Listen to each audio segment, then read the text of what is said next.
Salut à tous, j'ai vraiment tardé à faire ce monstre de sortie parce que bordel, j'y arrive pas, il y a les travaux, il y a plein de trucs, il y a la maison, il y a le travail, il y a beaucoup de choses. Donc du coup j'ai vachement de mal, et puis même sans ça, le film m'a laissé tellement perplexe que j'ai énormément de mal à en parler. Alors du coup pour cette nouvelle édition de monstre de sortie, je vais utiliser des fiches, je vais tricher pour le coup. Je dis nouvelle édition de monstre de sortie pour la simple et bonne raison que maintenant je vais noter les films. Je vais les noter donc sur 20. Donc du coup, je vais aussi donner une mention au film. De 0 à 5, ce sera catastrophique. De 5 à 10, ce sera mauvais. De 10 à 12, ce sera moyen. De 12 à 14, assez bien. De 14 à 16, bien. De 16 à 18, très bien. Et de 18 à 20, excellent. Et à chaque étape, l'incruste. Alien Covenant. Moi, je fais partie du peu de gens qui a aimé Prometheus. Je l'ai revu il n'y a pas longtemps parce que justement, comme j'ai vu Alien Covenant, on est allé le voir au Grand Rex en avant-première avec Tetel. C'était super hein, parce que franchement les mecs se sont donnés, il y avait des décors de fou. Mais du coup j'avais pas vu Prometheus avant, donc je l'ai vu après et non, je suis désolé mais moi j'aime bien Prometheus, franchement. Il y a des incohérences, il y a vraiment des trucs débiles, des trucs nuls, mais ça va, honnêtement ça va. Moi, pour moi, je me suis mis en tête, c'est un préquel, il a prévu de faire plusieurs films, il répond pas à toutes les questions, il nous lance sur des nouvelles pistes parce que quelque part, rien n'empêche qu'on raconte une petite histoire en parallèle.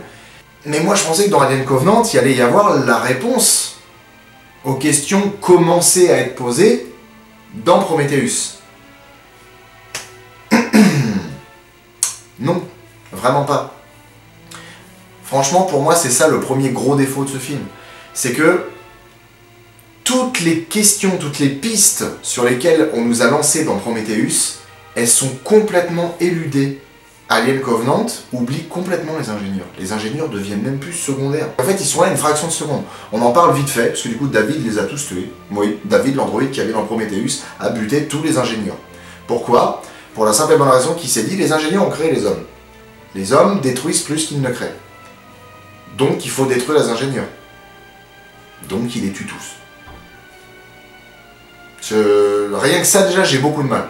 Vraiment beaucoup de mal. Le film reprend beaucoup de clichés qu'il y a dans les films d'horreur. Je veux dire, les mecs se séparent. Ce que tu fais pas quand t'as un de tes potes qui vient de se faire décapiter devant toi. Parce que c'est ce qui se passe dans le film en fait. Il y a une nana qui s'isole alors qu'ils viennent de se faire attaquer par des aliens. Et elle se fait buter salement. Et en fait, un autre mec la trouve. Enfin non, même deux mecs la trouvent, et ils se séparent. Du coup, les mecs se font buter. Merde, franchement merde. Je veux dire, ça c'est des trucs qui ne devraient plus exister. Vraiment. C'est un truc qui est devenu cliché, mais genre ça fait 40 ans que c'est cliché. Vraiment. Faut essayer de trouver autre chose. En plus, le pire, c'est que c'est Ridley Scott, putain, qui l'a réalisé. Ridley Scott devrait pas tomber dans ce genre de trucs à 2 balles qui sont chiants, quoi. Parce que toi-même, tu sais ce qui va se passer. Le point le plus délicat et litigieux pour moi, en ce qui concerne Alien Covenant. L'origine des aliens.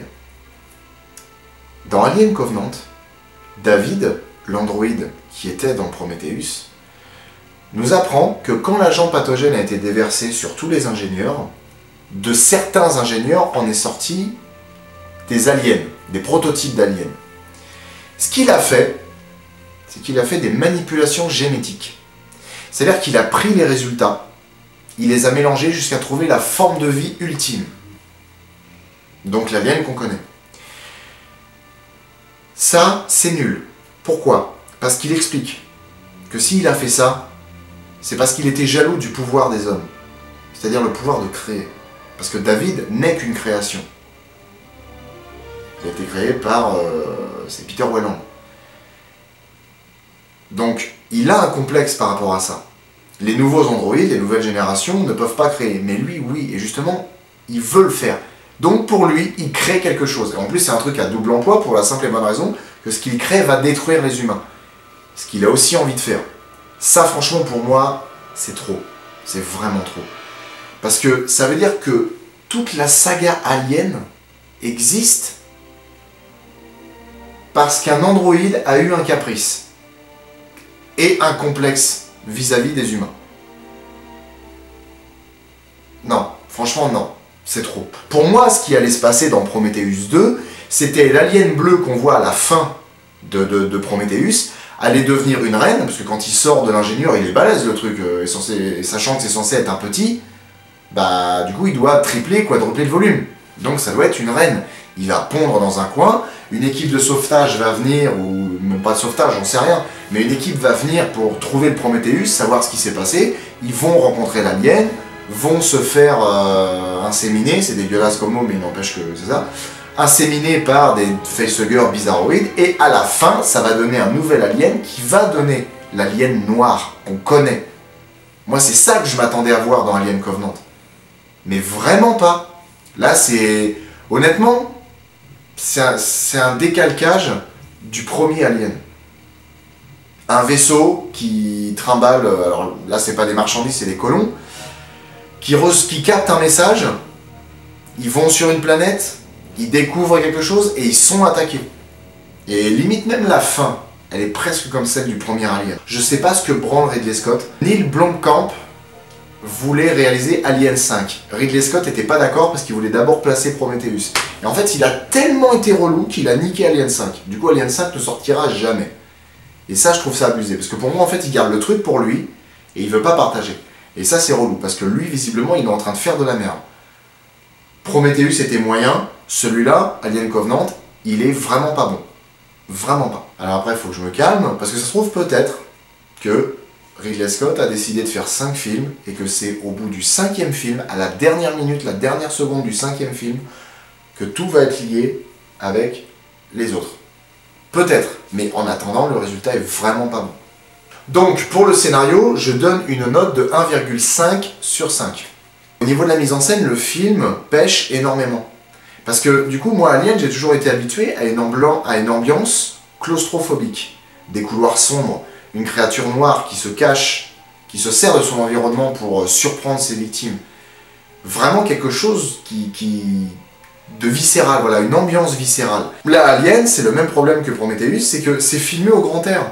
80% du film est filmé en grand air. Quand les néomorphes attaquent, ça se passe, alors de nuit, ok, ça fait vite fait une ambiance, mais c'est en plein air, en plein extérieur, on les voit arriver de super loin.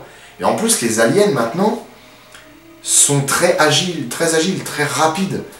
Et en fait, leurs attaques, c'est des attaques éclairs. On est très très loin de l'attaque qu'il y avait dans tous les autres films, où forcément, parce que c'était un animatronique, ou en tout cas un mec dans un costume, c'était un peu plus lourd. Ça prenait du temps, on voyait vraiment l'alien qui faisait juste ça, vite fait, qui bougeait un peu. Là, l'alien est hyper rapide, hyper mobile. Alors oui, du coup, il gagne en... j'ai envie de dire en crédibilité, mais disons que l'attaque est vraiment surprenante, mais c'est pas flippant, c'est simplement surprenant. Pour ce qui est du côté horreur, putain, c'est un film d'horreur lambda, quoi.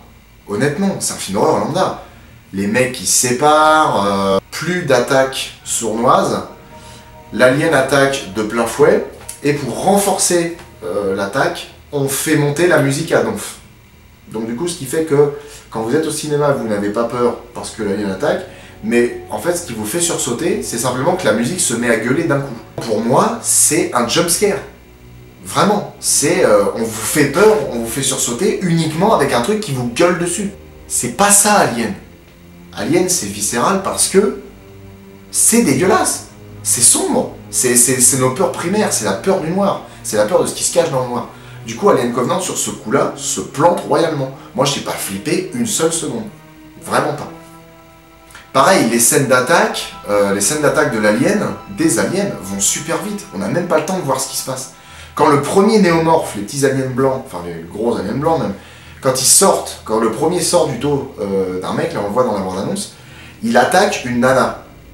Mais quand il attaque, c'est dégueulasse, ça ressemble à rien. Honnêtement, j'ai trouvé que la scène était très mal faite. Autant il y a des paysages superbes, une belle couleur, franchement une photographie qui est ouf.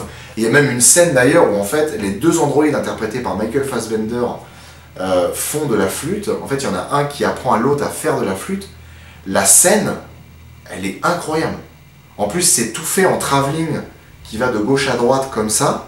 Ça décrit même un arc de cercle, ça ne fait pas que gauche-droite.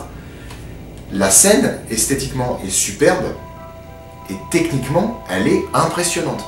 Parce que du coup, le même acteur est 2 fois dans le même plan, ça c'est déjà fait, mais il tient le même objet d'une manière qui est incroyablement crédible. C'est vraiment ouf. Mais du coup, les attaques d'aliens ne sont pas belles. Vraiment pas. Pour la mise en scène, ça fait une note de 2,5 sur 5. La moyenne, quoi. Au niveau des effets spéciaux, le film, par contre, est vraiment bien, faut dire ce qui est.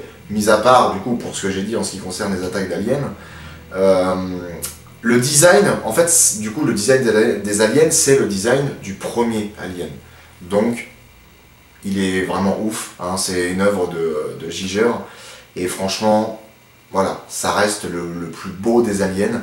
Même si j'aime énormément Alien 2, même si j'aime énormément la reine Alien, le design du premier Alien est vraiment le meilleur en ce qui me concerne.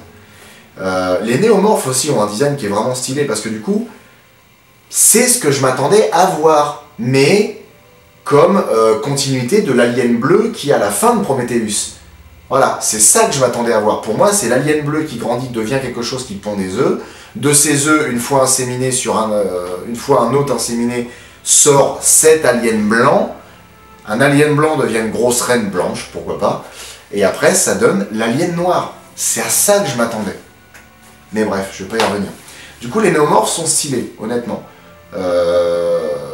Mais peut-être un peu trop. Parce que du coup, comme je l'ai dit, ils grandissent hyper vite. Et merde, quoi. C'est des machines à tuer au bout de 5 minutes, quoi. Et limite, ils sont même encore plus dangereux que l'alien original. Parce qu'ils se déplacent à une vitesse encore plus impressionnante. Ils sont hyper agiles, hyper dangereux. Et limite, l'alien de base ne sert à rien. Mais sinon, non, leur design est vraiment stylé. Pour ce qui est des décors, des designs, pour ce qui est des décors, des effets spéciaux en général, ils sont franchement très bons. Vraiment très bons. Du coup, les effets spéciaux, ça sera un 3,5 sur 5. La musique. La musique, honnêtement, est très bonne. Alors, très bonne pourquoi? Parce que du coup, le préposé à la musique, dont j'ai oublié le nom, je ne me suis pas suffisamment préparé, pourtant j'ai des notes, a repris la partition que Jerry Goldsmith avait composée pour le premier Alien, qui est une partition absolument magnifique, que je suis fou de cette partition. Et en fait, le mec, honnêtement, a vraiment bien géré la musique. Et en même temps, il a fait des modifs dessus. En même temps, il a apporté des modifications dessus. Il a remixé en fait. Mais il a respecté le matériel de base. Et ça, franchement, c'est un très bon point pour le film. Ce qui fait que je donne à la musique une note de 4 sur 5. Pour ce qui est des acteurs, clairement, Michael Fassbender porte le film, honnêtement. Parce que ce que j'ai appris plus tard, c'est que l'actrice Catherine Waterston, si j'espère que je prononce bien, mais c'est à peu près ça, en fait était plus ou moins la nouvelle Ripley, la nouvelle Helen Ripley, jouée par Sigourney Weaver. Et ben putain, elle disparaît complètement en fait. Pour moi, vraiment, l'intérêt du film, c'est Michael Fassbender. Il joue tellement bien ce mec. Franchement, moi je l'aime, honnêtement, dans tous les films que j'ai vus, je l'ai kiffé. Et sa double interprétation est excellente, vraiment. Il y a aussi un acteur que j'aime beaucoup qui s'appelle Danny McBride, qui joue un des pilotes du vaisseau, que je connais surtout pour des rôles dans des films comiques. Et honnêtement, il devrait faire beaucoup plus de films sérieux, parce que je trouve que ça lui va vraiment très bien, et son rôle est plutôt cool. Honnêtement, il a une espèce de prestance comme ça qui est assez sympa, et qui passe bien. Mais sinon, après, tous les autres acteurs, peut-être vite fait celui qui devient le capitaine en second, franchement, tous les acteurs sont... Enfin, c'est même pas les acteurs, en fait, c'est leurs personnages. Leurs personnages, du coup, sont très secondaires. C'est limite des personnages fonction, en fait. Et du coup, on s'attarde même pas sur leurs prestations, quoi. Concrètement, ils sont là, ils jouent, point barre, ils font leur truc. Quand t'as Michael Fassbender là, bah, tous les autres sont en arrière-plan, puis ils font des trucs. Voilà. Donc du coup, ils les font bien. C'est tout. Donc pour les acteurs, ce sera un 3,5 sur 5. Parce que du coup, il n'y a que Fassbender que je retiens vraiment. Les autres, après, pas grand-chose à dire. Deux nouvelles rubriques. L'originalité et la cohérence, ou en tout cas le respect de l'univers. Donc le respect de l'univers, ce sera dans le cadre des suites de films, ou des préquels.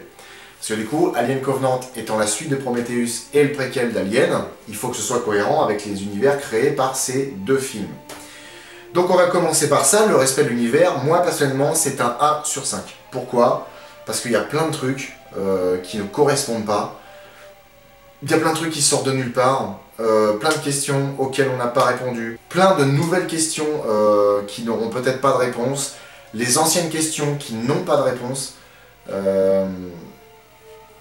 Même au niveau des aliens, il y a beaucoup de choses qui ont changé. Les œufs n'ont pas la même gueule. Maintenant, le Chestbuster sort avec les bras et les jambes. À la fin de Prometheus, il y avait une situation.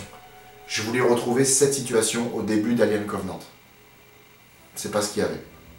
Et du coup, l'originalité, pour moi, c'est un 2,5 sur 5. Parce qu'il faut dire ce qui est, c'est quand même un peu original dans la mesure où on découvre une nouvelle planète, on découvre un nouvel environnement, au final. Il y a les néomorphes qui sont là, donc les aliens blancs, qui apportent quelque chose de nouveau, en tout cas une nouvelle étape dans la fabrication de l'alien. Et on découvre quelques petits trucs sur les ingénieurs, mais franchement ça pisse pas long. Et puis surtout, le film reprend beaucoup d'idées, beaucoup de choses du premier Alien. Je l'ai dit, hein, le vaisseau qui capte un message, qui va sur la planète, même la fin au final est presque la même chose. Et puis bah, c'est pas plus original que ça dans le sens où on sait qui va mourir. Franchement ouais, on sait qui va mourir, on sait qui va rester. Le cliffhanger, le climax pardon, à la fin. Moi perso je l'ai pas vu venir parce que du coup j'étais concentré sur d'autres trucs. Mais Tétel l'a vu venir à des kilomètres et plein de gens s'accordent à dire le climax on le voit arriver à des bornes. Mais vraiment à des bornes. Donc non, c'est pas plus original que ça. Donc la moyenne, un petit 2,5 sur 5. Alors du coup cette note, si vous avez suivi chez vous, ça vous donne un 18,5 sur 35. Petit calcul pour l'avoir sur 20, ça nous donne un 10,5 sur 20. Ce qui fait que Alien Covenant est un film moyen. Et même on est dans la moyenne basse. Très franchement ouais, pour moi, il est moyen. Si on n'est pas spécialement un grand fan d'Alien, le film passe tranquillement. Si on oublie Prometheus, ça va. Mais si on est fan d'Alien, si on veut le respect de cet univers, le film est vraiment moyen, même mauvais. Honnêtement, mauvais. Là, concrètement, il est à 0,5 d'être dans les mauvais. Donc très franchement, un très mauvais score pour Alien Covenant, je m'attendais à beaucoup mieux. Je suis déçu, vraiment. Je suis vraiment déçu et j'espère qu'ils vont essayer de redresser la barre avec un prochain Alien. J'ai vu un article récemment qui disait qu'a priori le tournage d'un nouvel épisode d'Alien va se passer courant 2018. Je pense que ça va nous faire un film pour 2019. Donc j'espère vraiment qu'ils vont faire quelque chose de mieux parce que j'ai vraiment été déçu. Je suis pas autant fan d'Alien que de Jurassic Park, mais je suis quand même un très gros fan et ça m'a déçu. Voilà. Donc c'était ma critique. J'espère qu'elle va pas provoquer trop de tollé parce que je cherche pas non plus à être trop méchant dans ce que je dis, mais je dis vraiment les choses comme je le sens. Donc voilà, j'espère que ça vous a plu. Je vous fais plein de bisous et je vous dis à la prochaine.